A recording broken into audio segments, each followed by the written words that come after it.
A Casa das Linguas en Santiago e Bertamiráns. E Bocalán Galicia no lugar de Bastabaliños, en Brión, patrocinan este programa.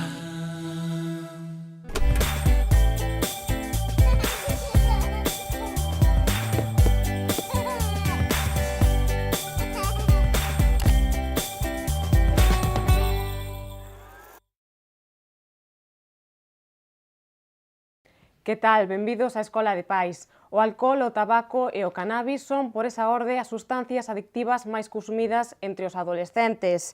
O abuso de calquera droga, sexa branda ou dura, sempre trae duras consecuencias para a saúde, especialmente para os adolescentes que aínda se atopan crecendo.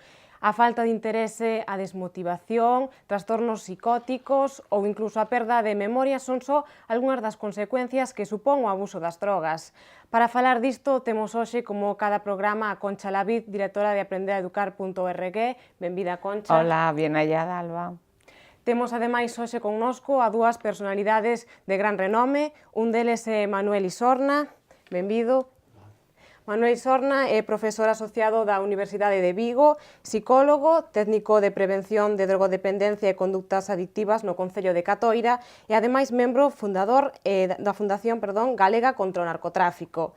Actualmente, as súas liñas de investigación van sobre as drogas e as conductas adictivas, sobre trastornos como o déficit de atención ou a hiperactividade. Ademais, publicou varios libros, entre os que acolle fenómenos como o do brain drinking. Moitas grazas por estar hoxe connosco. Gracias a vos por invitarme.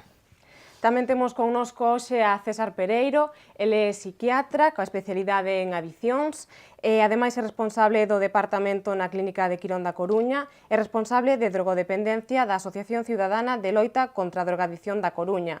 Posee, entre outros, o título de especialista en alcoholismo ou o máster en drogodependencia e sida.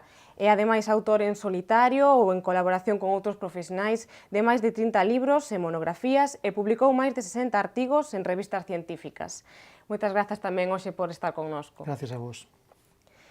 Actualmente, a hora de falar de drogas, sempre se diferencia entre drogas duras ou brandas. Dentro das drogas duras inclúense diferentes sustancias como poden ser a heroína, a cocaína ou incluso o alcohol. Dentro das brandas estarían xa o hachís, a marihuana, o opio. Supostamente, as drogas brandas son aquelas que soamente xeran unha adicción mental, mentras que as duras xeran unha adicción tanto mental como a física. Manuel, eu quería preguntarche, é correcto incluir unha droga como é a marihuana ou o hachís dentro desa sección de drogas brandas? Bueno, non estamos moi de acordo con esa clasificación a maior parte dos profesionais, non? É dicir, realmente non existen drogas blandas nin existen drogas duras, existen as drogas e cada unha delas ten unha serie de consecuencias tanto a nivel físico como a nivel psicolóxico e unhas repercusións a nivel social. Por lo tanto, esa categorización de drogas blandas e drogas duras justamente nos levou ao momento no que estamos, non? De que realmente pensamos que o tabaco, o alcohol e o cannabis son drogas, digamos, non tan dañinas e, curiosamente, os datos nos demostran o contrario, non? Que son as drogas que, curiosamente, máis daños causan, con moita diferencia, como logo seguramente expoñera a César. A cannabis é unha planta que contén moitas sustancias, unha delas é unha droga, que é o tetraidrocannabinol, e que, como toda droga, por eso está contemplada en todos os manuales, o que vai a generar é unha adicción, non? En moitos destes casos depende da frecuencia con que se consuma, depende da intensidade e incluso moitas veces depende da propia xenética de cada individuo. Por lo tanto, é unha droga e iso non debemos perder nunca de vista, non? É unha sustancia que vai alterar o sistema nervioso e que alterar o sistema nervioso vai a xenerar unha serie de repercusións, incluído moitas veces, ademais da adicción, incluso, como se verá seguramente, pois incluso algún tipo de trastorno mental, non en todos os casos, pero sí en bastantes casos ou en máis casos dos que nos gustaría. Dito eso, ademais de ser unha droga, contén outras sustancias, non? É dicir, unha delas, por exemplo, é o alquitrán. Seguramente logo saldrá e César nos explicará, pois vai a generar, por exemplo, ten unha particularidade e é que, xunto, moi similar ao tabaco, o alquitrán que contén o tabaco, pois xenera, por exemplo, cáncer. Ademais de enfermedades respiratorias, non nos olvidemos que normalmente tanto o hachís, a resina da planta como a propia planta, as follas, pois se consumen enfumadas, e iso evidentemente entra a unha alta temperatura, o cal vai a dañar en moitísimos casos, en todos os casos, non nos engañemos, pois o sistema respiratorio das persoas. Por lo tanto, esa connotación de droga blanda que lle poñíamos casi é mellor olvidala e obviala, non? Quería que nos contara un pouquiño tamén cal é a diferenciación que existe entre a marihuana e o hachís, porque mellor non todo o mundo sabe cal é esa diferencia. A planta, realmente a planta era unha planta dioica,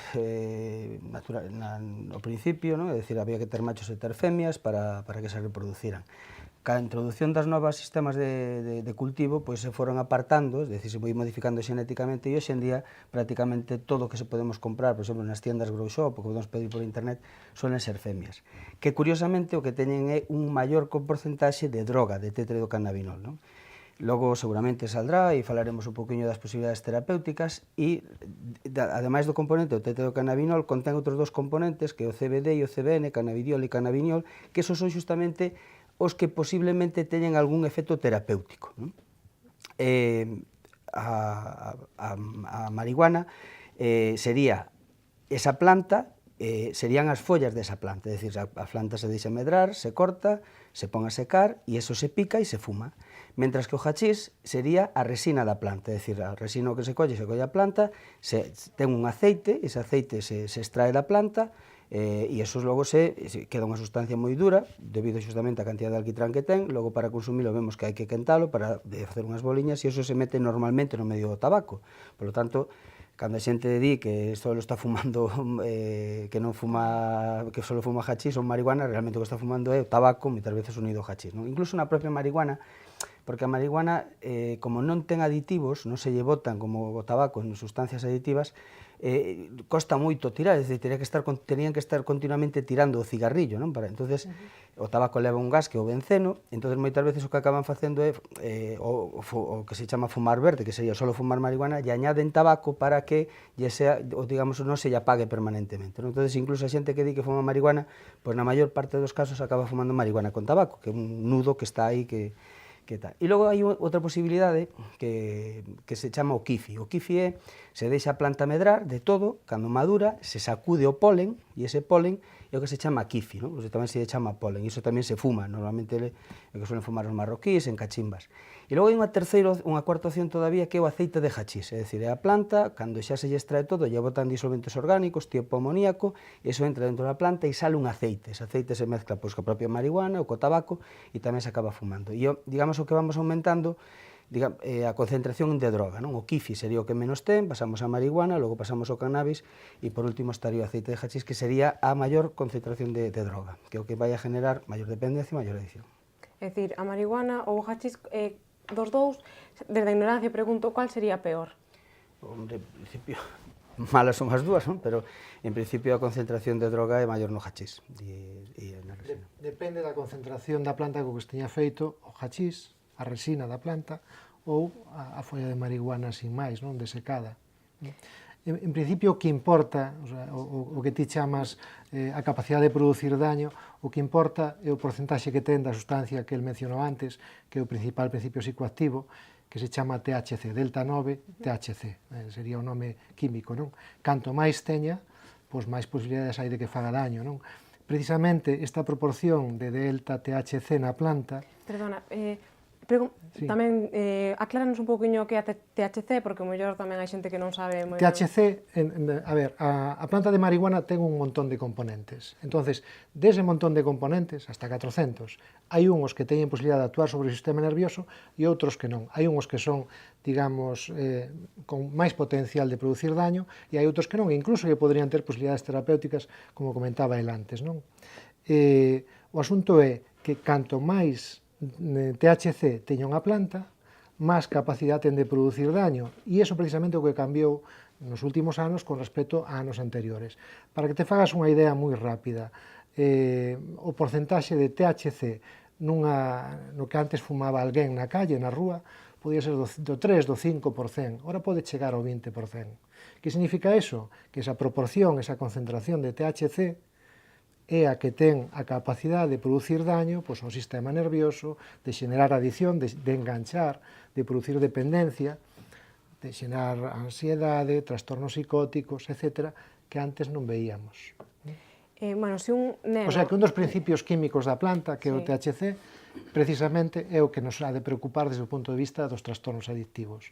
A máis porcentaxe ou concentración dese principio químico, máis problemas. Bueno, supoño que non é o mesmo que un neno, un adolescente, non comece a fumar, bueno, neste caso marihuana, hachís, o que sexa, que é unha persona adulta, non? Que consecuencias tería sobre un neno agravadas, non, respecto a unha persoa máis adulta? O problema máis importante é que o cerebro dun neno ou dun adolescente ou dun preadolescente non está tan desarrollado, non está tan rematado, tan acabado como o cerebro dunha persoa adulta, non? Bota contas de que hasta os 25 anos, bueno, quizás un pouco menos, dependendo se somos homes ou mulleres, pois hai un proceso de maduración cerebral, non? Entón, canto antes empeces a consumir drogas, vas a coller o cerebro máis vulnerable. Se ti empezas con 12 anos, tens moitas máis posibilidades de ter problemas que se empezas con 14 ou con 15. De feito, desde o punto de vista da prevención, nos acostumbramos a dicir sempre que a mellor medida que se pode facer é retrasar o primeiro contacto cas drogas, canto máis se poda mellor. Esa precisamente é outra das diferencias importantes co que sucedía fai 10 anos ou 15 anos. Antes a xente empezaba a consumir drogas pois con 16, 17 anos cando viña á universidade. Ahora non, ahora a xente empeza a consumir na escola. E nós temos pacientes de 12, 13, 14 anos que fuman todos os días cannabis e consumen outras drogas e chegaron a depender delos, e teñen un consumo tan problemático que non poden prescindir del. O sea que a menor idade o que fai é favorecer a maior cantidad de problemas, sin ninguna duda. No, bueno, yo quería apuntar, como tenemos en la mesa hoy, somos afortunados porque tenemos dos expertos en la materia y uno a veces es mucho también lo que lee. Se comentaba hace unos días en la prensa, se decía que según unos estudios realizados por la Universidad de Sydney, que decían que la marihuana es la droga más adictiva que existe. Yo pregunto aquí a los expertos, porque claro, es importante desde aquí trasladar a los chicos. Este es un programa en el cual lo que intentamos es concienciar a los padres. También sabemos que hay chicos que nos ven y sabemos que hay profesores. Esa, digamos, retaila de los chicos en el sentido de la marihuana no pasa nada, fumar un porro no pasa nada. Claro, el tema es lo que acaba de decir el doctor. Es decir, antes la gente se fumaba un porro a los 18 años en la universidad, pues como mucho cada cuatrimestre, pero es que ahora se están fumando 4 todos los días. Ese es el gran problema. O 1 los 30 días del mes. Entonces, ahí hay una adicción barbarísima. Y además empiezan a los 12 años y a los 13 años. Es decir, es la edad en la que están comenzando, o al menos es lo que nosotros estamos observando a través de nuestras visitas a los centros y los chicos que nos visitan a nosotros en el centro. Entonces, lo que a mí me gustaría pues preguntarle esto por un lado. Y luego el uso terapéutico. Yo cada vez que oigo hablar del uso terapéutico se me ponen, o sea, me enervo no porque no sea que pueda ser, es decir, cierto, en el sentido siguiente, que es lo que yo le digo a mis chicos. Vamos a ver, ¿a mí qué me importa que un enfermo terminal se esté fumando un canuto si al pobre la memoria no es lo que le va a hacer falta? Lo que le hace falta es dignidad para poder, digamos, padecer pues ese dolor que en un momento determinado pueda tener. Es decir, ¿cómo puedes estarte comparando tú, joven de 12, 13, 14 años, ¿vale?, con una persona que está sufriendo unos dolores tremendos y que necesita de una ayuda, sea lo que sea, ¿no? Es decir, ¿cómo podemos hablar de eso? Y luego el tema también de la banalización por parte de esos padres, que fue una generación que consumieron en la universidad y que efectivamente hacían eso, es decir, consumían uno esporádicamente y no había pasado nada. Y lo empezaron a consumir con los 18, con los 20 años. Ahí es otra cuestión. El problema que tenemos ahora mismo y que observamos en la sociedad que nos rodea es ese consumo en estos chavales que tienen, como bien decía el doctor, su cerebro aún sin formar, y más allá de eso, que tienen también incluso, digamos, sus propios conocimientos sin formar también. Es decir, no tienen todos los datos y es de alguna manera lo que queremos poner sobre la mesa, que los chavales tengan todos los datos para que sepan que un porro sí es un problema. Y sí puede ser, no lo estamos dramatizando, simplemente lo ponemos sobre la mesa, ¿vale? Y que además, lo que hablamos, el tema del grupo, ¿no? Es decir, la influencia que ejercen los grupos y que a los padres tenemos que estar atentos, que es importante que sepamos con quién salen nuestros hijos, qué hacen, en casa de quién duermen, etcétera, etcétera, ¿no? Entonces, bueno, un poco, por eso decir, que he abarcado muchos temas ahí, porque actúo desde el punto de vista, no ya como directora de Aprender a Educar, donde efectivamente vemos estos chicos, sino incluso me pongo en la piel de esos padres, ¿vale?, que están en esa problemática, y recientemente he vivido uno muy cerca y he podido ver cómo un chico de 15 años a mí me recordó, y por eso me acordé de Felipe, y por eso también le mandamos un saludo a Felipe Suárez desde aquí, ¿no? Me recordó tremendamente a aquellos jóvenes heroinómanos. Cuidado, cuidado, porque podemos estar ante un problema tremendamente serio con esta generación de consumidores y banalizadores de la marihuana o del cannabis en este caso. Claro, eu creo que unha das cousas que ti apuntas é que o cannabis hoxe está moi banalizado, é dicir, crese, de feito, segundo a encuesta de estudes do 2012-2014, di que a maioría continúa pensando que o tabaco é menos perigoso que o cannabis.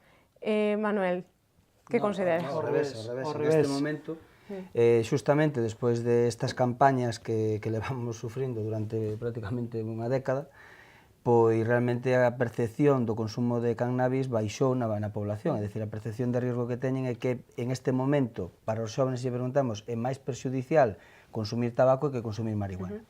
O peor de todo non é que o pensen, o peor de todo é que o fan, non? Es decir, os datos do estudio ETUDES que se fai a nivel nacional, no 2015 foi publicado no 2015, pero son datos do 2013, no 2013 empezaron a fumar en España cannabis 168.000 adolescentes, 168.000, frente a 140.000 tabaco. É dicir, vemos como esa percepción, que además os datos sempre son así, non? É dicir, primeiro baixa a percepción de riesgo do consumo e automáticamente iso é como un filtro para que a xente vexa que crea que ten menos problemas e se poña en contacto con ela, non? Entón, realmente xa estamos, o que decimos os profesionales, a porta de entrada inversa, non? Antes entraba polo tabaco e logo se continuaba polo cannabis e ora vemos ao revés, vemos que a xente empeza polo cannabis e logo acabarán fumando tabaco. Prácticamente o 85% dos que empeza polo cannabis van a ser fumadores, van a ser policonsumidores, non? Por lo tanto, a banalización que durante esta década, repito, estuvemos vendo todos os días que curaba el cáncer, como falábamos aquí, non? De que era moito peor o consumo de tabaco, etcétera, etcétera, bueno, pues está calando na población en xeral e evidentemente, sobre todo, nos xóvenes, non? Hai unha cousa que me parece moi acertada, que comentabas antes, a relación, que é a función dos pais, non? É dicir, tamén é verdad, e isto hai que decilo, que non todos os adolescentes, ou mellor dito, ningún escolle a seus pais, non? A seu pai e a súa nai, é dicir, os pais nos veñen dados. E dentro dos pais, pois hai de todo, non? Hai pais que teñen problemas personales, emocionales, laborales, e, polo tanto, tampouco vamos a facer, digamos, leña do árbol caído neste caso, non? Pero é certo que moitos pais non teñen ese tipo de problemas e si, digamos, foron como decaendo nas súas funcións, non? É dicir, hai unha deixación de funcións do que realmente implica ser pai ou nai hoxe en día, pero tamén, se nos poñemos a ver, tamén resulta complicado. O que sí hai tres cousas que os pais deben saber, non? Como ben decías. Un é con quen está o meu fillo, é dicir, se nos conseguimos, controlamos con quen está o meu fillo e empezamos a non creer eso de que durmo na casa de non sei quen, de que hoxe teño que quedarme a facer un traballo e realmente temos constancia de onde está e que veña a dormir á casa, vale? E que nos aseguramos de que este aí, é dicir, eso xa é un dato vai a ser un factor de protección moi importante. Segundo, os cartos que move, é dicir, cuidado co tema dos cartos, é dicir, todos os estudios nos están mostrando que a maior cantidad de cartos cando salen con máis cantidad, as posibilidades de que consuman máis drogas tamén se disparan, vale? Por lo tanto, hai que ter un pouco controlado a cantidad de cartos, e se lle dan os abuelos, pois nos lle damos, se lle damos nós, non lle dan os abuelos, etcétera, etcétera. E algo fundamental, que está o que máis influye en todo isto é a que hora volve o meu fillo a casa. Vale, é dicir, isto de que o meu fillo veña ás 6, 7 da mañán, porque todos volven ás 6, 7 da mañán, sendo un menor de edad, etcétera, etcétera, bueno, pois é algo que, por desgracia, se dá prácticamente na nosa cultura nada máis, non? Pero se nos controlamos con quen está o meu fillo, ademais, ou a miña filla, os cartos que leva e ademais controlamos a edad a hora que volve a casa, esos tres factores de risco vai axudar moito en que se retrase, como decía César, o máis importante que é retrasar a edad de inicio, non? E non nos cansamos de repetilo, é quizá o máis importante. Se conseguimos que empece a fumar por os 18, moitísimo mellor que empece a fumar os 16 e, por suposto, moitísimo mellor que empece... Se conseguimos que non fume, muchísimo mejor. Por suposto, pero sempre falamos de retrasar a edad de inicio, que non pode ser o que nos estamos permitindo, non? Para min, unha especie de casi de esperpento ver a nenos de 12, 13, 14 anos todos os fins de semana, a calquer hora, non solamente con cannabis, sino que ademais con cannabis, ademais que a botella de bebidas destiladas, e aquí non pasa absolutamente nada. Non pasa absolutamente nada, incluso cando alguén morre, non? Como acabamos de ver, que a mí gustaríame saber que co caso desta nena de 12 anos que, por desgracia... Se había escapado varias veces de casa, ya la policía había ido, y qué es lo que hacen los padres. Yo ahí también, quiero decir, yo desde aquí muchas veces lo he dicho, reclamo la imperfección de los padres, ¿no? Porque realmente se encuentran con una serie de problemas y tienen miedo. Es decir, los padres ahora mismo tienen miedo a ejercer la autoridad, tienen miedo, pero hay el miedo legal, ¿vale? Y hay también el miedo a, si tiro demasiado de la cuerda, es posible que mi hijo después se desboque. Y yo digo, vamos, desde mi experiencia personal como madre, ¿vale? Y desde también la experiencia que tengo de muchos años trabajando con adolescentes, digo lo siguiente, desde asociaciones culturales y demás, digo lo siguiente, nunca ha sido un problema el tirar. Los padres sabemos hasta dónde podemos tirar, no somos ningunos locos ni ningunos atrevidos. ¿Qué ocurre? Es que nos han presentado la situación de que a los chicos hay que escucharles, hay que dialogar con ellos, hay que ser colegas, No, mira, tú tienes que ser padre y madre, y ser padre y madre implica ejercer la autoridad hasta el final con todas sus consecuencias, y no puedes hacer dejadez de ellas en función de una sociedad que sea permisiva, de otros padres que permiten aquello con lo que tú, por lógica, no estás de acuerdo, y nadie puede obligarte a que tu hijo salga de casa si tú consideras que tu hijo ese día no debe de salir o que tu hijo tiene que llegar a las 10 de la noche. Lo que no es normal es que como el hijo de fulanito sale y el de menganito también y tal, y llegan a las 6 de la mañana, ¿qué hacen esos chicos hasta las 6 de la mañana? Con todo y que también te digo, el primer contacto, y lo lamento porque sé que me puede caer la bronca, pero el primer contacto que tienen los chicos con el consumo es dentro de su ámbito escolar.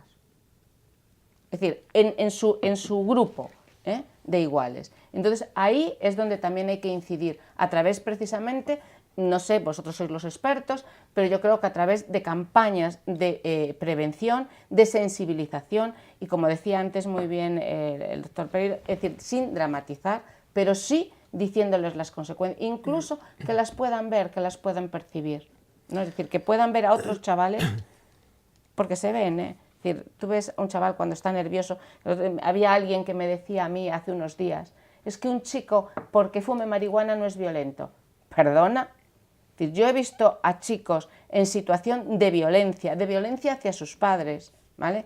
De violencia hacia su entorno, porque no podían, es decir, o no tenían el dinero o querían salirse con la suya en un tema, y esa violencia viene dada por el consumo. No sé, y le pregunto al doctor, si eso es así, es decir, ¿es porque de alguna manera su cerebro ya no está funcionando como debiera, o es porque realmente ese tipo de drogas lleva también a la violencia? Dejo la pregunta ahí. Vamos por partes, sí. Porque además antes señalaches bastantes cosas e gustaríame determe en dúas das que comentaches. Sobre o tema dos aspectos médicos do cannabis, sobre as posibilidades terapéuticas do cannabis que realmente existen. Realmente existen, pero son moi poucas. De feito, prácticamente hai 2 ou 3 indicacións nas que se pode dar cannabis cunha función terapéutica. A mí, falase moito, por exemplo, de enfermos terminales, para soportar mellor a quimioterapia, para favorecer un pouco a alimentación, para que haya menos náuseas, vómitos, tamén algúns cuadros neurolóxicos importantes de espasticidade muscular, para disminuir os dolores. Bueno, hai algunhas circunstancias nas que efectivamente o cannabis pode ser unha opción a que recurrir cando fallaron outras da que vamos a chamar medicina ou medicamentos ortodoxos, non? Pero o que me gustaría deixar moi claro é que o uso terapéutico dunha sustancia para nada xustifica o uso lúdico, o uso non terapéutico, porque entonces, ca mesma razón, a morfina é un fármaco maravilloso, é un dos mellores fármacos que temos para o tratamento de dolor. E que pasa? Temos que liberalizar o uso da morfina? O sea, todo o mundo pode utilizar morfina con carácter lúdico? Non. E máis, en medicamentos que están legalizados e que se usan, por poñer un exemplo, as benzodiazepinas, os tranquilizantes. Os tranquilizantes, os ansiolíticos son medicamentos fabulosos, extraordinarios, pero o uso, o mal uso, pois está totalmente desaconsellado. E de feito estamos vendo no noso país, como nos últimos anos, pois cada vez hai un uso menos adecuado deste tipo de medicacións, non?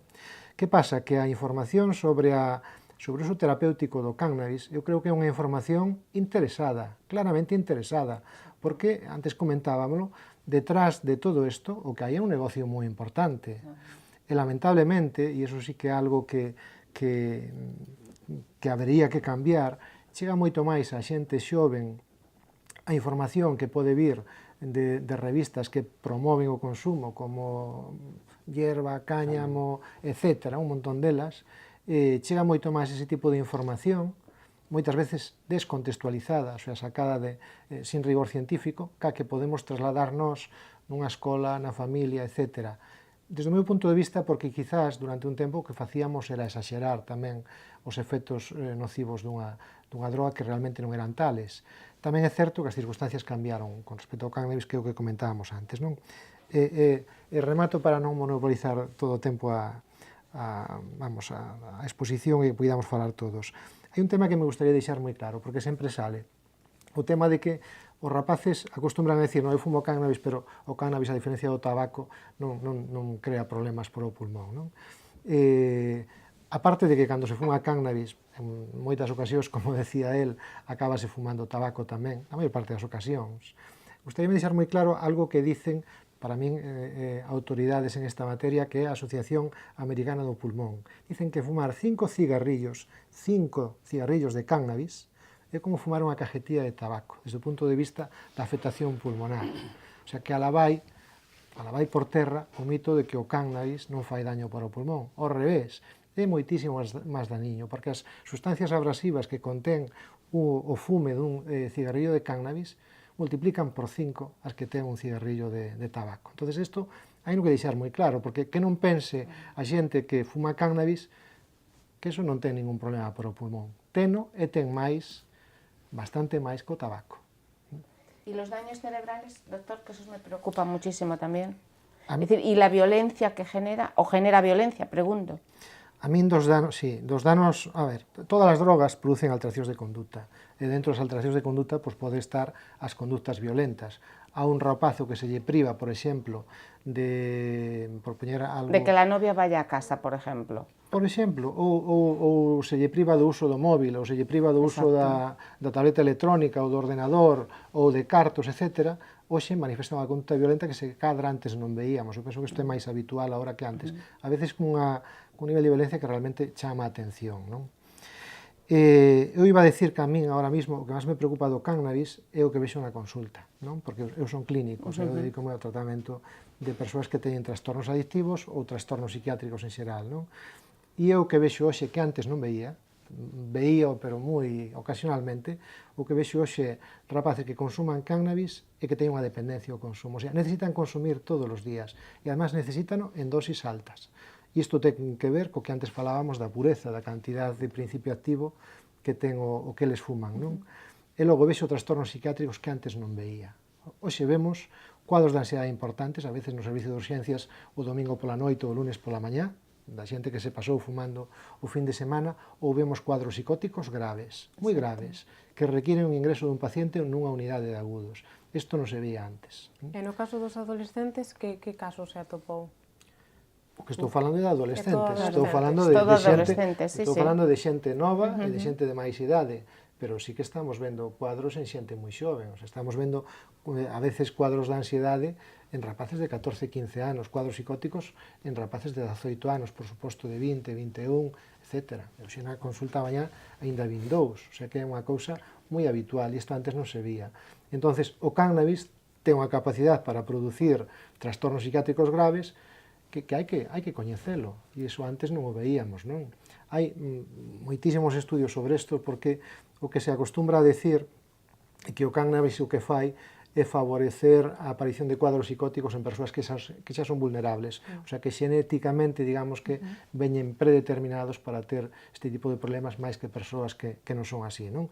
Hai un montón de estudios, antes falabas de Australia, estudios suecos, estudios holandeses, israelís, hai un montón de estudios que nos dicen que as persoas que consumen cannabis poden multiplicar hasta por 6 a posibilidade de ter esquizofrenia con respecto a persoas que non o consumen. Estamos falando dunha enfermedad gravísima. Curiosamente, a propósito de eso, perdóname Alba, hai un tema que hai unha encuesta que dice que entre el 60 y el 70% de los ingresos psiquiátricos de jóvenes entre 15 y 20 años es por consumo de cannabis y son brotes de esquizofrenia o brotes psicóticos. Entre el 60 y el 70% de los ingresos psiquiátricos. ¿Eso puede ser así? Vosotros, es decir, mira, datos de aquí, de España... A nivel España, sí, estos son a nivel España. Datos de España de cuadros en adolescentes non os podo dar por unha razón moi sencilla, porque os rapaces que son menores terían que ingresar en unidades apropiadas. En Galicia só hai unha unidade de hospitalización psiquiátrica infantil hasta os 16 anos. Entonces, eu non teño datos desos e además é algo que creo que non está moi publicado, non? O que sí é certo é, datos españoles, a maior parte dos ingresos que se producen en unidades de agudos, que son descompensacións, teñen que ver co consumo de drogas, non só con cannabis, con caína e con alcohol, porque isto tamén o hai que decir, e é que a maior parte dos consumidores non son consumidores que teñan un perfil de unha sola sustancia, agora a xente consume varias drogas, que isto evidentemente o que fai é moito máis complexo o tratamento, o sea, é moito máis difícil tratar un adicto hoxe que fai 15 anos e que fai 20, con todo o medo que nos podía dar ese rollo da heroína, de que eran enfermos moi violentos, etc., pues non ten nada que ver co que vemos hoxe nas consultas. Eu sempre digo aos residentes, cando están con nós ou aos alumnos rotatorios, eu prefería ver heroinómanos en ver os pacientes que vemos hoxe. Os pacientes que vemos hoxe consumen cannabis, alcohol, cocaína, MD, etc. Ketamina, ahora cada vez empezamos a ver máis ketamina, o sea, vemos cousas que antes non se veían, non? Bueno, estamos falando do... Perdona, sí, bueno, perdona que tento para dar, de todas formas, un dato. Aquí non teño dato en adolescentes. En Estados Unidos ingresan moitos máis pacientes en hospitales por consumo de cannabis que de alcohol. A proporción é de 2 a 1. Supoño que acabará sendo así tamén. Sí, lamentablemente, o malo copiámoslo todo. Sí. Ahora que comentas o do alcohol, eu que quería sacar agora precisamente o tema do alcohol, porque é a droga non máis consumida entre os adolescentes españois. Entonces, bueno, ti tes un libro, Manuel, que aborda o tema do binge drinking. Explícanos un pouquiño en que consiste isto, a que se refire. Pois o binge drinking é un término anglosaxón que o que ven a representar é un atracón de alcohol, non? Unha intoxicación alcohólica. E está establecido máis ou menos en que en 2 horas, en un período de 2 horas, unha muller enxere sobre 4 unidades de bebida estado, o sea, 40 gramos, o equivalente a 2 cubatas, 2 cubalibros, para que nos fagamos unha idea, e un home 3 cubatas, o sea, sobre 60 gramos de alcohol. E iso en un período de 2 horas, o que supón é unha intoxicación, literalmente, para o organismo, para o cerebro, para o fígado, e o daño que genera é moi alto, porque hai moitísimo etanol, moitísima cantidad de alcohol que afecta o cerebro no mesmo momento e o fígado. E se denomina así, binge drinking. Este era un sistema, unha forma de beber anglosaxona, literalmente, é dicir, era unha forma de beber que nosos mediterráneos nunca chegamos a entender, porque o noso sistema de mediterráneo era outra forma de beber, salir cos amigos a un bar, tomabas unha taza, unha cerveza, falabas, ibas a outro, había un pincho, ¿no? Sin embargo, bueno, pues debido a, non vou a decir, ¿no?, nombres e apellidos, pero casi se podrían decir os precursores e os que consentiron o botellón en España nos últimos 15-20 anos, pois realmente esa forma de beber mediterránea se trasladou unha forma de beber a través do botellón, que se chama así, sobre todo temas económicos e de apartalos das cidades porque ensuciaban, facían ruido, etc., pois o que lle fomos dicindo aos xóvenes que tampouco debe ser tan malo beber, xa que nos permitir beber no centro de Santiago, pero si nos permitir beber na Alameda e en outros sitios, non? E realmente, bueno, pois así estamos, a situación é que justamente nos botellóns o que se dá a particularidade é que ou apartalos digamos, dos entornos onde había certo control, como podía ser os centros das cidades, etc., pois hai xente que se aproveita para vender drogas, porque realmente non hai ningún tipo de control, non? Pois digamos que o botellón foi como unha especie de revulsivo e de caparazón para protexer un poquinho e para fomentar o consumo de drogas, non? E realmente o non haber un control dos menores, pois se levou a que di César, non? Que nos estamos encontrando con consumidores de cocaína hoxe que teñen 20 a 20 e pico anos, pero que empezaron a consumir aos 12, 13 anos, non? E estamos agora vendo os efectos desta década, non? É un tema complicado. E non hai, te pregunto a ti, Manuel, que controlas mucho de estos temas, ¿no hay también, parece, una laxitud por parte de las autoridades en el sentido de cómo es posible que las discotecas en determinados lugares, voy a nombrar un sitio al azar, pero podría nombrar más, Villa García, ¿vale? ¿Cómo es posible que puedan y se permitan la entrada a menores de 16 años? Este sábado creo que va a haber un evento.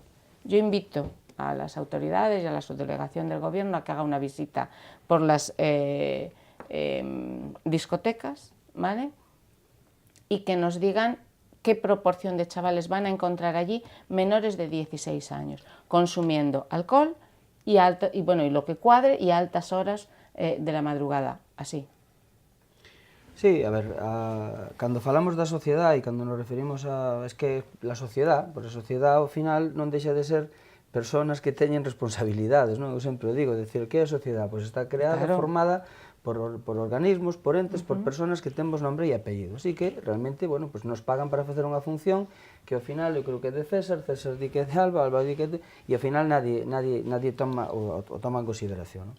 E realmente, co consumo de drogas en este país, creo que fallamos todos, e cando fallamos todos, evidentemente... Empezamos por los padres. Evidentemente polos pais, claro que sí, pero para eso está a sociedade, para eso estamos o resto da sociedade, non? Para intentar que se falla unha familia, pois automáticamente hai outro ente que proteja en este caso un menor.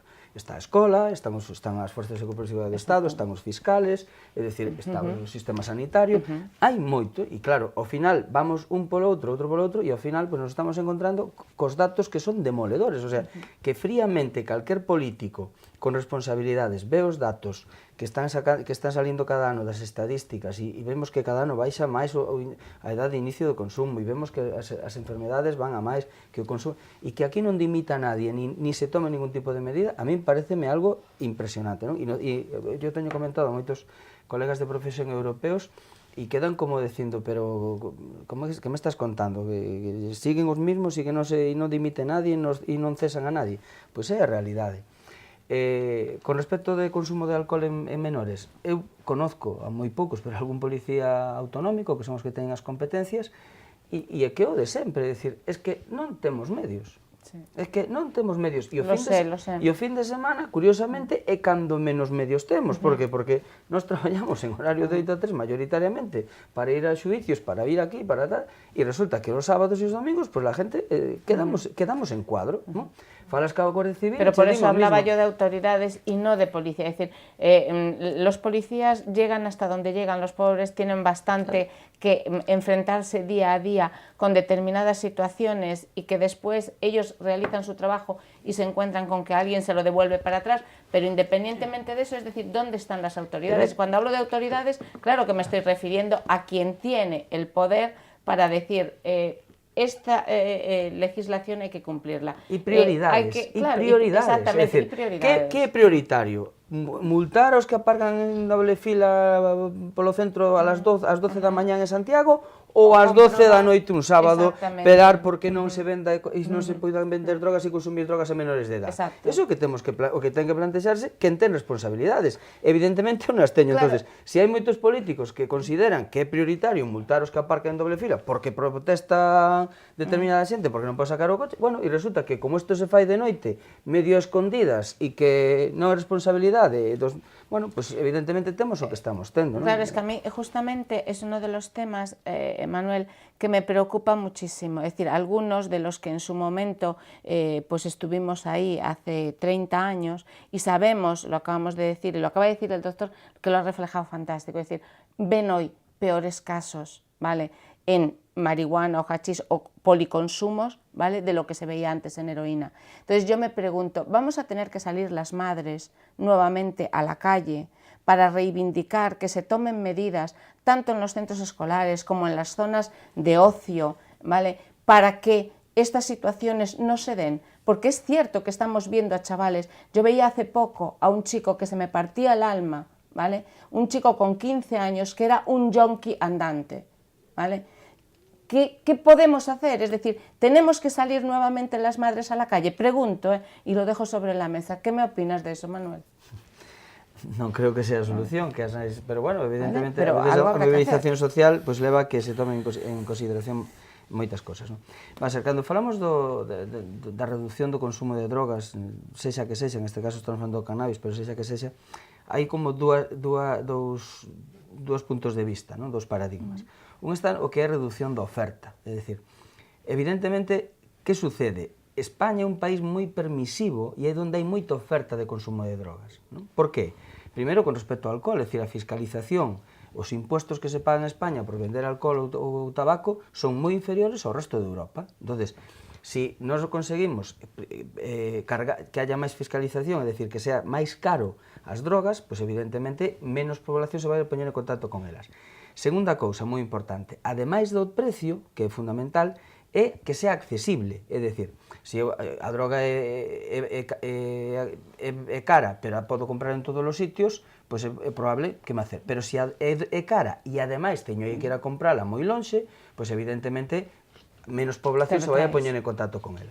Que está pasando co cannabis? Pois todo o contrario, é dicir, nos estamos encontrando con que, bien, César falaba moi ben e decía, a través que se poden comprar a través de internet, pero é que non fai falta comprar de internet, é dicir, é que se poden comprar aquí, en tiendas, é dicir, as tiendas que se denominan grow shops, pois están aí, incluso, casi non, eu teño feito a prueba, os que están vendendo as semillas, casi che poden decir que planta, eu fixen a prueba, dicindo que miña nai tiña cáncer, e bueno, que te asesoraban que tipo de planta debes cultivar, porque eso ten propiedades antieméticas para que logo, para reducir o... E un queda cunha cara de asombro impresionante, non? Bueno, entonces, que sucede co cannabis? Que primeiro se pode comprar a golpe de clic as semillas por internet, donde hai, creo que en España, máis de 400 tiendas online, ademais, como decía César, cos distintos tipos de potencia de concentración de tetrahidrocannabinol, pero ademais das tiendas online é que hai tiendas en cada unha das ciudades, non?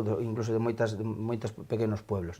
Entón, a accesibilidade que temos para que teñen os nosos jóvenes para acceder ao cannabis é altísima. O precio é ridículo, o sea, é que é ridículo, é que non hai nada máis barato que comprar semillas de cannabis, e iso dá unha planta, pois dá para fumar moita xente. E ademais, que sucede? A percepción de riesgo, porque moitos que estamos aquí, moitos que nos están escoitando, pois podenos regalar a droga, é dicir, non é que sea barata, que cha regalan, e ademais, sí, para comenzar, e automáticamente te dis que non, por que? Porque temos unha percepción de riesgo moi alta, é dicir, a percepción de riesgo é fundamental. Que sucede en este país? Pois como que estábamos falando, non? Durante esta década, con los fines terapéuticos e que cura el cáncer e que unha investigación sempre sesgada, sempre dicindo as medias verdades, pois ao final a población cree que fumar un porro que é terapéutico e que non fai absolutamente nada, ou fai moitísimo menos daño que fumar tabaco. O cal é totalmente mentira. E claro, ao mezclar esas tres particularidades, precio barato, moi accesible e percepción de riesgo moi baixo, pois, como estamos comprobando, 180.000 adolescentes en España se puxeron en contacto no 2013 en contacto con ela. Eso por un lado, pero por outro lado está a reducción da demanda, non? É dicir, que sucede? O estamos comprobando, decías ao principio do programa, é que canto tempo levamos sin ver unha campaña do Plan Nacional sobre Drogas ou da Xunta, ou cantas levamos que realmente falando, sensibilizando, non xa os que consumen, sino os que non consumen, é dicir, recordarnos que estamos facendo correcto, que é non consumir sustancias ou que non abusar do alcohol. Canto tempo levamos sin ver isto? É dicir, é moi importante a reducción da demanda tamén, que a población non pida drogas, e para iso ten que ser unha población, como que decía antes, moi ben formada, que teña formación, tanto coñecementos, pero tamén que teña outro tipo de habilidades, o que denominamos habilidades de vida, que teña autocontrol, que sepa tomar decisións, que sepa valorar, que sepa resolver os problemas, que controla a ansiedade, porque sabemos que esos son os factores de riesgo individuales que van a levar aos sujetos a consumir drogas.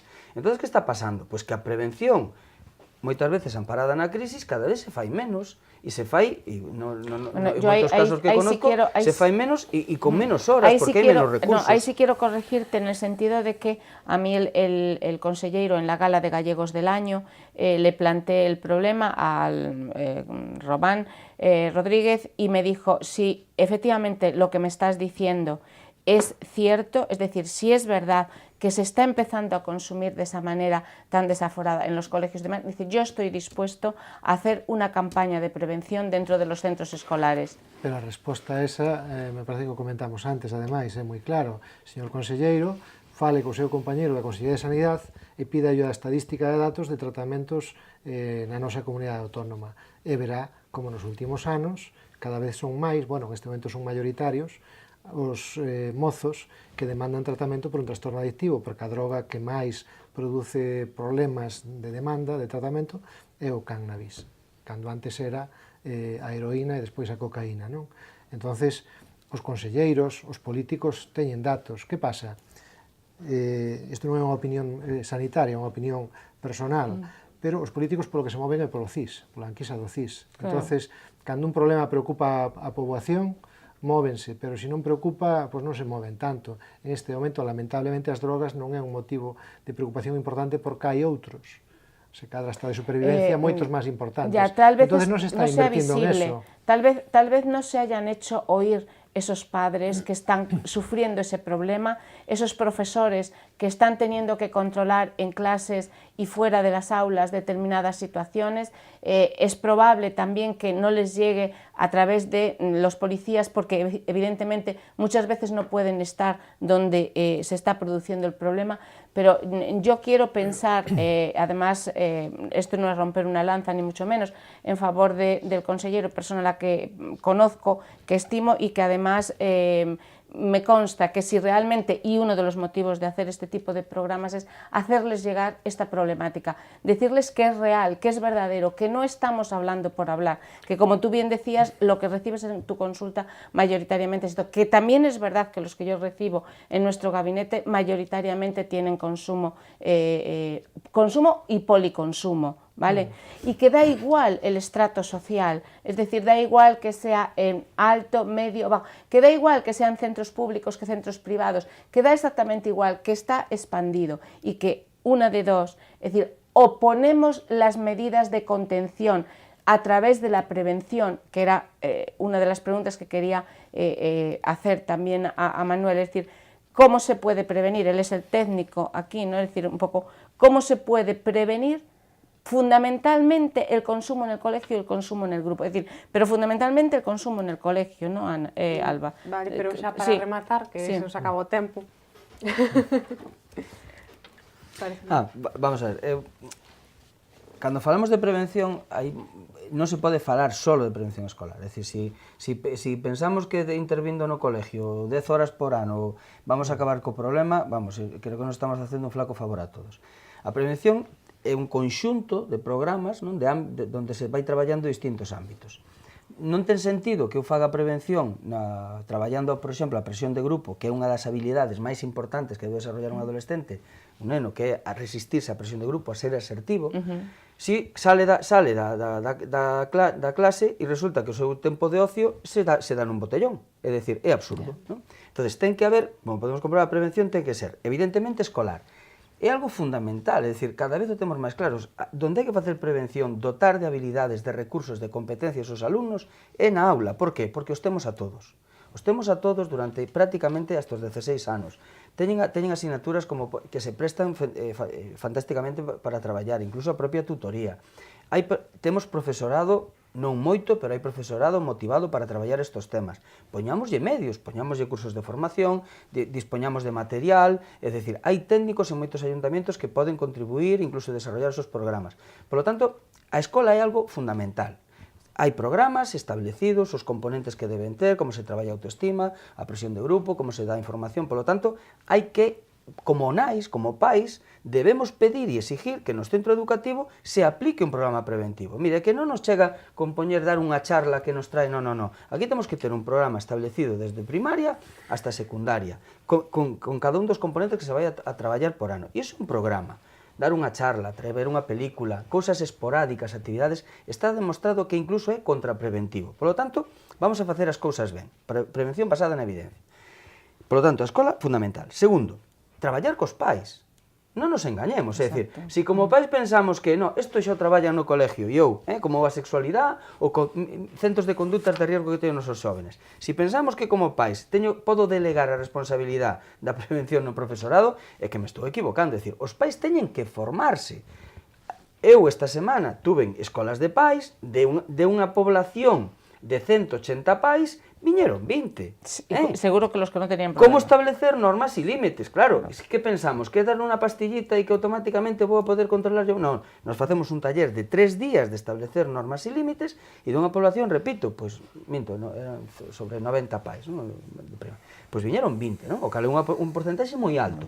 Pero ainda así, faltaron 70 e tantos pais por vir. Por lo tanto, o dotar de recursos que os pais sepan como establecer normas e límites. Antes utilizabas unha palabra que a mí me fixo moita gracia no seu momento, que era que e que durante prácticamente 15 anos se levaba, que era os pais teñen que ser como colegas dos fillos, non? Yo hablo de todo. Non, mira, si ti eres colega do teu fillo, entonces o teu fillo non ten pais, polo tanto é huérfano. Entón vamos a poñer as cosas no seu sitio. Eu son teu pai, teño que poñer normas e límites, pero cuidado, non é tan fácil, como ben decía César antes, en este momento, establecer normas e límites á adolescencia. Por qué? Porque a los 8 años ou a los 9, con la comunión, xa lle regalamos o móvil, non? E entonces ya queremos el móvil, o queremos... E entonces a los 12, e a los 14, e a los 16, quen lle di que non? Si realmente fomos creando prácticamente un monstro, non? En moitas ocasións. E nos estamos vendo, rapaces super violentos, que no momento que lle dis que non saben, que nunca se frustraron, nunca recibiron un non. Entonces, cuidado, hai que formar os pais, e é fundamental, hai que elaborar material, hai que facer programas como este, é dicir, hai que estar máis nos medios, polo tanto, a prevención familiar é algo fundamental, e hai que sensibilizar os pais, e aí sí teñen moita competencia as institucións, de que os pais teñen que ejercer como pais. Hai que metelos nos consellos escolares, é dicir, hai que darlle... Hai moito que traballar con eles. Pero logo hai prevención comunitaria, é dicir, cuidado, é dicir, non podemos permitir que, sabendo que como se sabe que en determinado botellón que se celebra todos os fins de semana resulta que se vendan drogas a menores e haya menores consumindo alcohol e que nadie faga absolutamente nada porque nas afueras xa non manchan, non orinan nos portales e non rompen retrovisores dos coches, non. Eso é prevención comunitaria tamén. Temos unha legislación en este país, está prohibido a venta de tabaco e de alcohol a menores de 18 anos. Se hai unha legislación, quen ten que velar porque se cumpla esa legislación? Pois aí entran outro tipo de... Por lo tanto, vemos que a prevención ten que ser un engranaje de moitos ámbitos e de moitos componentes. E cando se fan ben as cousas, pois entonces a población reduce. Non desaparecen os consumos, pero evidentemente pasamos a cifras razonables, donde evidentemente sabemos que un 10%, un 15% da población, por diversos motivos, diversas cuestións, pois poden consumir. Pero claro, non podemos estar en niveles de un 89% de consumo de alcohol dos menores de edad de cada fin. Que é unha barbaridade decir esas cifras. Estamos falando de que hai unha lei que prohíbe, estamos falando de que todo o mundo sabe, e resulta que sabemos que un 89% dos menores de edad deste país consumen alcohol todos os fines de semana e nadie dimite. E entre un 28 e un 30% marihuana e cannabis. E que miramos para outro lado. No, creo que aquí todos debemos entender de que isto hai que reducilo ya, e hai que empezar canto antes mellor, desde o meu punto de vista. Bueno, con esta reflexión rematamos o programa por hoxe. O que nos quedou perfectamente claro é que todas as drogas xeran adicción e teñen graves consecuencias para a saúde, especialmente para os adolescentes que aínda se atopan crecendo. Moitas grazas, Concha, Manuel e César, por estar hoxe aquí. Moitas grazas a vos por atendernos. Vémonos xa no seguinte programa.